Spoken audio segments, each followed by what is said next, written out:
Hello students, welcome to अंग्रेजी teacher. I am विशाल तिवारी।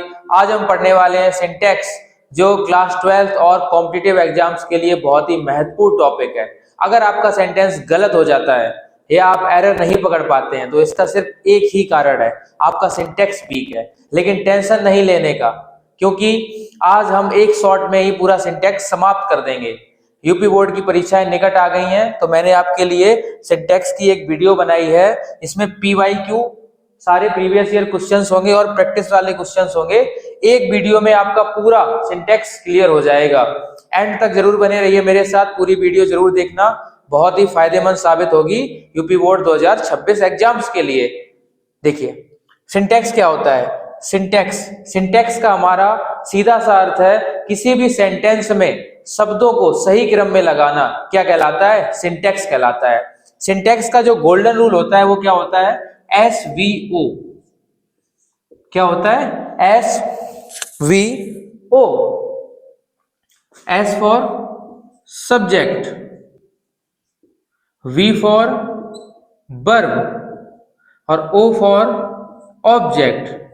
कहने का मतलब है, हमारा सिंटैक्स का सीधा सा रूल है, हमें सबसे पहले सब्जेक्ट का प्रयोग करना है, फिर वर्ब का प्रयोग करना है और अंत में ऑब्जेक्ट का प्रयोग करना है। बस इतनी बात हमें ध्यान में रखनी है। सिंटैक्स जो टॉपिक है वो आपके बोर्ड एग्जाम में 4 नंबर का पूछा जाता है। कितने नंबर का पूछा जाता है? 4 नंबर का, जिसमें 2 नंबर का MCQ फॉर्म में आता है टिक करने के लिए, और 2 नंबर का आपको लिखने के लिए आता है, करेक्ट करके कैसे लिखना है। तो हम वही प्रीवियस ईयर क्वेश्चंस देखेंगे। गारंटी से मैं आपको इतने पीवाईक्यू करवा दूंगा, आपका पूरा सिंटैक्स खत्म हो जाएगा। पेपर में आप छोड़ के नहीं आएंगे एक भी सिंटैक्स का क्वेश्चन। देखिए, पहला सेंटेंस क्या लिखा है? She is wiser from her brother. क्या आया है? वाइजर। वाइजर आपकी कौन सी डिग्री होती है? वाइजर होती है कॉम्परेटिव डिग्री। और आपको याद होना चाहिए कि कॉम्परेटिव डिग्री के बाद हमेशा देन का प्रयोग किया जाता है, ना कि फ्रॉम का। तो हमारा एरर क्या है? फ्रॉम। फ्रॉम की जगह पर क्या लिखेंगे? देन। क्या सही हो जाएगा? She is wiser than her brother. दूसरा सेंटेंस देखिए, he is senior than you. क्या वर्ड आया है? सीनियर। तो आप याद कर लो, एक रूल होता है कि senior, junior, superior, inferior, anterior, prior, है ना। मतलब जिन वर्ड में लास्ट में आपका क्या आ जाए? IOR आ जाए, उन वर्ड्स के बाद हमेशा टू का प्रयोग किया जाता है, ना कि देन का। तो यहां पर देन रॉन्ग होगा, सही चीज क्या होगी? टू। ठीक है। तीसरा सेंटेंस देखते हैं क्या लिखा है। One should do his duty. One, one क्या है? वन आपका सिंगुलर इंडेफिनिट प्रोनाउन है। अब पजेसिव केस की बात करें तो हर प्रोनाउन का अलग पजेसिव केस होता है। जैसे ही के साथ अपने के लिए हिज लगाते हैं, आई के साथ अपने के लिए माई लगाते हैं, वैसे ही वन का स्पेसिफिक अपना एक क्या होता है? पजेसिव केस होता है। उसके लिए हम हिज का प्रयोग नहीं करते हैं, वन के साथ अपने के लिए पजेसिव केस के लिए वंस का प्रयोग किया जाता है। किसका प्रयोग करते हैं? वंस का। चौथा सेंटेंस देखिए, दिस इज द मैन। यह वही आदमी है। विच हेल्प्ड मी। किसकी बात हो रही है? आदमी की। तो याद कीजिए, आपका एक रूल है कि व्यक्तियों के लिए हमेशा किसका प्रयोग करते हैं? हु, हुम, हुज का प्रयोग करते हैं। और जब कोई व्यक्ति, कोई पर्सन खुद सब्जेक्ट का काम करता है तो उसके लिए हु का प्रयोग किया जाता है, ना कि विच का। विच का प्रयोग कहां करते हैं? विच का प्रयोग करते हैं निर्जीव वस्तुओं के लिए और जानवरों या पशु पक्षियों के लिए। अब यहां बात आ रही है मैन की, तो मैन के लिए क्या लगाएंगे? हु। तो this is the man who helped me. पांचवा, Rahul was more cleverer than Aman. देखिए, ये क्या लिखा है? क्लेवर। क्लेवर में क्या जुड़ा? ईयर। मतलब ये कौन सी डिग्री हो गई आपकी? Comparative degree. अभी आपको बताया था कि कॉम्परेटिव डिग्री के बाद किसका प्रयोग होता है? देन का। तो यहाँ पर ये बात बिल्कुल सही लिखी है, लेकिन यहाँ पर क्लेवरर के पहले क्या जुड़ा है? मोर। मोर किस डिग्री में लगता है? कॉम्परेटिव डिग्री में। जिन वर्ड्स के, जिन एडजेक्टिव्स की डिग्री नहीं बनती है ER या EST लगाकर, उनके पहले मोर या मोस्ट जोड़ देते हैं। लेकिन ये पहले से ही कॉम्परेटिव डिग्री है, तो साथ में एक एक्स्ट्रा कॉम्परेटिव डिग्री लगाने की जरूरत नहीं है। सीधा सा हमारा एक रूल है कि डबल कंपैरेटिव डिग्री तथा डबल सुपरलेटिव डिग्री का प्रयोग नहीं करना चाहिए। इसीलिए क्लेवरर के पहले हमने क्या कर दिया? मोर को हटा दिया। छठवां सेंटेंस देखेंगे क्या लिखा है। The cattle. कैटल का मतलब क्या होता है? पशु। अब कैटल आपका कैसा बर्ड है? कैटल एक प्लूरल बर्ड है। ये कुछ ऐसे बर्ड होते हैं जो देखने में सिंगुलर लगते हैं लेकिन होते कैसे हैं? प्लूरल। कैटल हो गया, प्यूपल हो गया, जेंट्री हो गया, जेंट्री का मतलब शरीफ लोग, इन्फेंट्री पैदल सेना। तो ये कुछ वर्ड्स होते हैं देखने में सिंगुलर लगते हैं लेकिन हमेशा कैसे होते हैं? प्लूरल होते हैं। और जब प्लूरल होते हैं, कैसा वर्ड है ये? प्लूरल। और जब प्लूरल है तो इसका कोई प्रयोग नहीं होगा, प्लूरल के लिए क्या आएगा? आर। ठीक है, आगे आइए।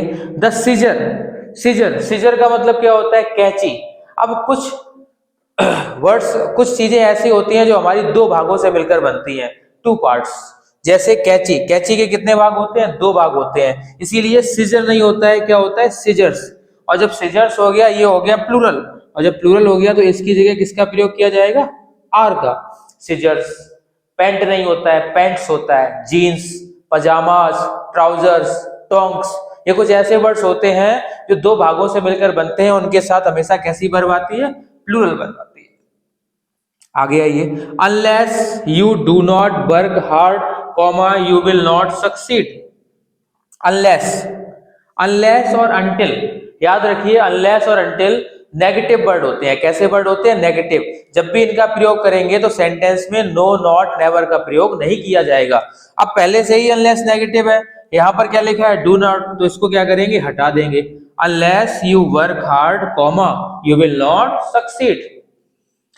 आगे आइए। It was his most best speech. ये देखिए क्या लिखा है? बेस्ट। बेस्ट कौन सी डिग्री होती है?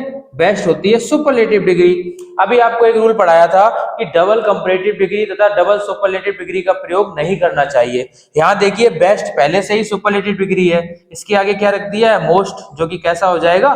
गलत। सही सेंटेंस क्या बनेगा? It was his best speech. ठीक है, 10वां एग्जाम्पल देखेंगे। Honesty is more preferable. अब याद रखिए दो वर्ड्स आते हैं आपके, प्रेफर और प्रेफरेबल। प्रेफर का मतलब होता है पसंद करना, प्रेफरेबल का मतलब होता है बेहतर। ये दोनों ही वर्ड आपके किस में प्रयोग होते हैं? कंपैरेटिव डिग्री में। और इनके पहले प्रेफरेबल के पहले किसका प्रयोग नहीं करते हैं? मोर का प्रयोग नहीं किया जाता है। और प्रेफर और प्रेफरेबल जैसे सीनियर, जूनियर, सुपीरियर, इंफीरियर, साथ में ये दो वर्ड भी जोड़ देंगे, प्रेफर और प्रेफरेबल। इनके बाद हमेशा किसका प्रयोग होता है? टू का प्रयोग होता है, ना कि देन का। ठीक है, 10 एग्जाम्पल्स ये हो गए। आगे कुछ एग्जाम्पल्स और बताऊंगा आपको। आज आपका सारा सिंटेक्स खत्म होने वाला है, बस एंड तक मेरे साथ बने रहिए। ठीक है, 11 नंबर में इसमें क्या लिखा है? देखिए, no sooner did the bell ring when the boys went away. किसकी बात हो रही है? नो सूनर की। तो याद रखिए ये कंजंक्शन का पेयर होता है। मैंने आपको शॉर्ट वीडियो में बताया था कि नो सूनर के साथ हमेशा किसका प्रयोग होता है? देन का। किसका प्रयोग करते हैं? देन का, ना कि वेन का। नो सूनर के साथ हमेशा देन का प्रयोग किया जाता है। और एक बात और जरूर याद रखना कि नो सूनर के बाद हमेशा हेल्पिंग वर्ब का प्रयोग होता है। किसका प्रयोग होता है? हेल्पिंग वर्ब का, टेंस के अकॉर्डिंग। आगे आइए, हार्डली।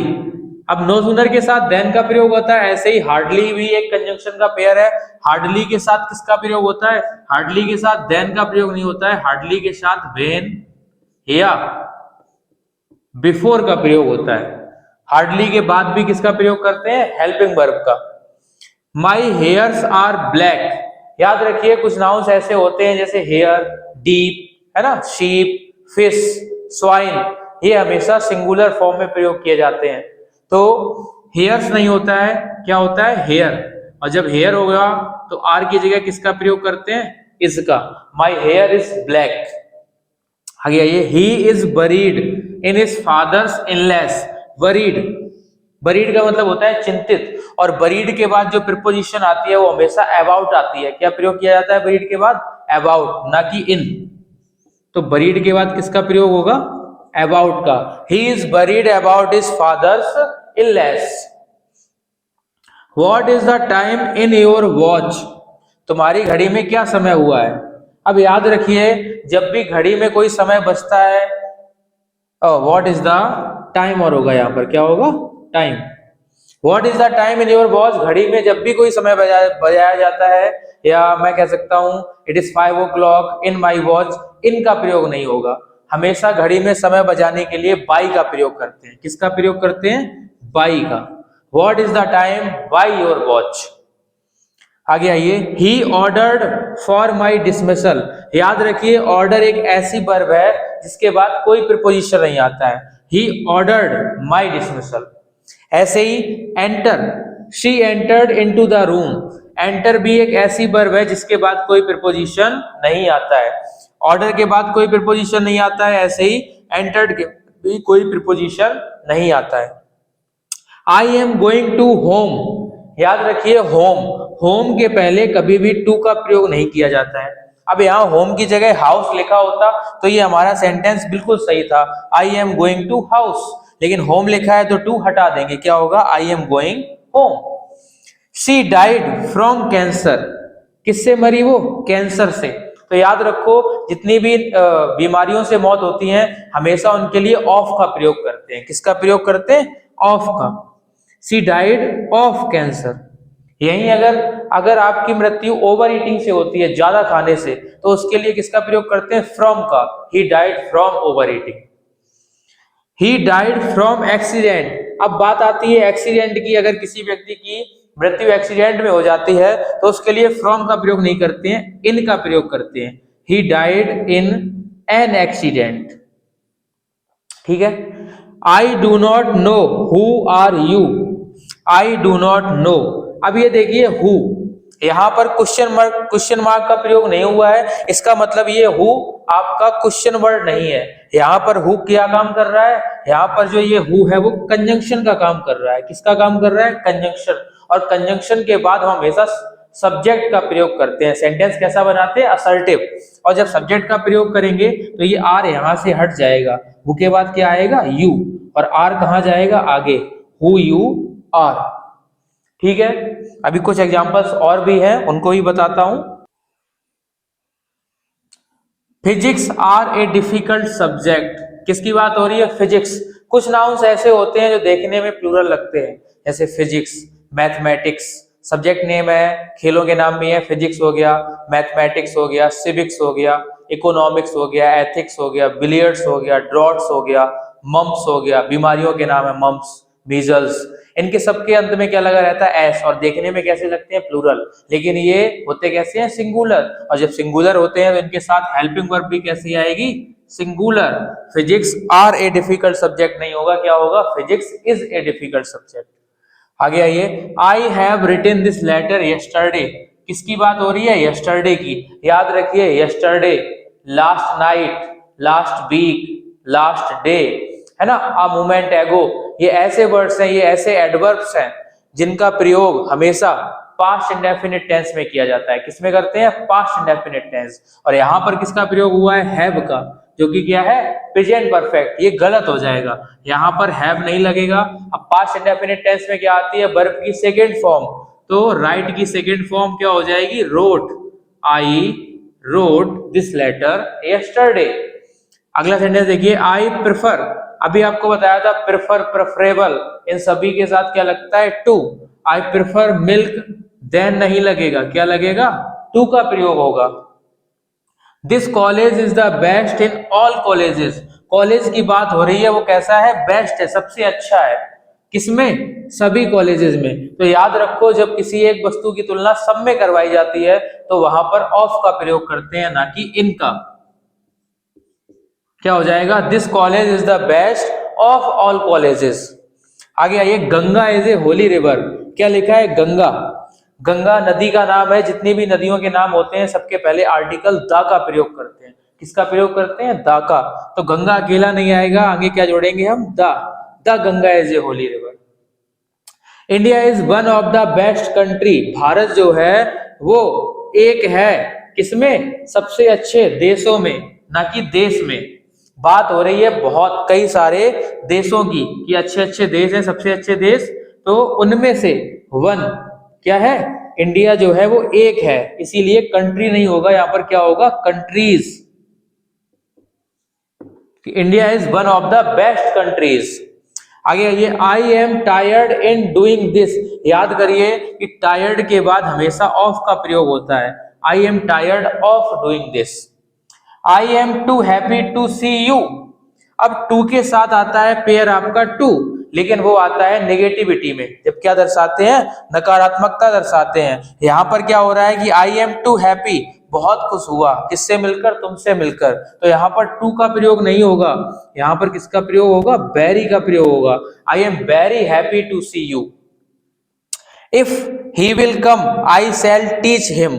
देखिए, इफ यदि ही विल कम वह आएगा, आई शैल टीच हिम तो मैं उसको पढ़ाऊंगा। याद रखिए कि जब भी सेंटेंस आपका शर्त सूचक हो, क्या दर्शाई जाए, शर्त, कंडीशन दर्शाई जाए कि यदि वह आएगा तो मैं उसको पढ़ाऊंगा, तो ऐसे सेंटेंसेस में जो क्लॉज इफ या व्हेन से प्रारंभ होती है, किससे, इफ या व्हेन से प्रारंभ होती है, वो हमेशा प्रेजेंट इंडेफिनिट टेंस में बनती है। और जो बची हुई क्लॉज होती है, प्रिंसिपल क्लॉज, उसको किस में बनाते हैं, फ्यूचर में। तो देखिए, इफ ही विल, यहाँ पर विल का प्रयोग नहीं होगा, प्रेजेंट इंडेफिनिट में बनाना है। तो इफ ही, अब कम, अब ही प्रेजेंट इंडेफिनिट में कैसा सब्जेक्ट होता है, सिंगुलर, तो कम के साथ क्या लगा देंगे, एस। तो हमारा सही सेंटेंस क्या होगा, if he comes comma I shall teach him. ठीक है, तो यही सारे एग्जांपल्स हैं, सिंटैक्स आपका इनसे बाहर नहीं जाएगा, मोस्ट रिपीटेड एग्जांपल्स हैं, प्रैक्टिस क्वेश्चंस हैं। अगर आपको वीडियो पसंद आई हो तो लाइक, शेयर और सब्सक्राइब करना ना भूलना। किसको, अंग्रेजी टीचर को। यहाँ इंग्लिश होती है बेसिक से एडवांस। तब तक के लिए जय हिंद।